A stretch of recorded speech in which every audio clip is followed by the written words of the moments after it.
Welcome to BBC World News and Happy New Year, or should I say in Chinese, Xuan Nan Kuai Li. This is the scene live from Hong Kong, where it's midnight local time and a $1 billion display of fireworks from 10 skyscrapers is lighting up Victoria Harbour.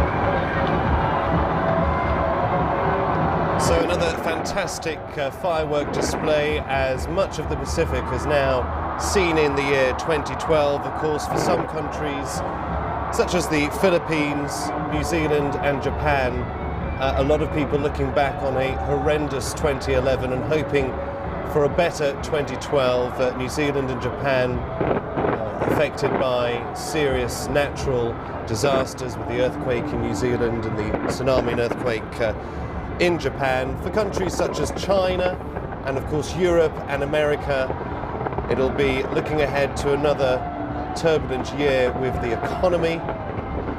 But the fireworks, of course, are designed to help us forget the bad times and hope for better times ahead. The BBC's Andrew Wood is in Hong Kong. He joins me now on the line. Some 400,000 people watching this 4-minute display, Andrew, and again, quite huge costs involved.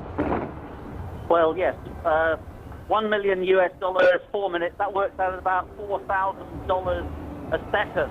And there's certainly been a lot of controversy because this year it's the taxpayer who's paying for it. In past years it's been business, but it's a sign of the economic times that the government is having to step in. But I have to say, looking at the faces of people around here, there certainly seems to be happy taxpayers at the moment. If their money is going up in smoke in the way it is, it really is quite spectacular.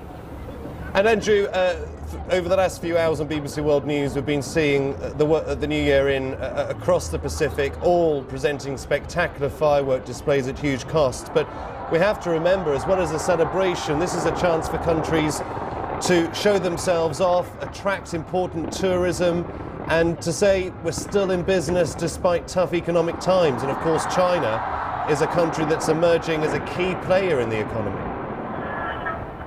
Well, as some of my Hong Kong Chinese friends like to remind, fireworks were invented in China, so they really have a big, the onus is on them to give a very display. In a way, though, this is actually a bit of a prelude, what we're seeing. I think we've lost the line there from Andrew Wood, who was just saying, of course, that China is the country that invented fireworks, so you should always expect a decent display from them. I understand that the main firework display is taking place in Victoria Harbour, with $1 million worth of fireworks, rather, shooting into the air from the city's famous skyscrapers. 400,000 people watching, millions more on television across the world, as Hong Kong, one of the last places in the Pacific to see in 2012. And Happy New Year to all of our viewers in China. Let's break away from the New Year's Eve celebrations for a moment to bring you some of the other day's main stories. And Arab League observers in Syria are reported to have said they're worried about government snipers placed on rooftops.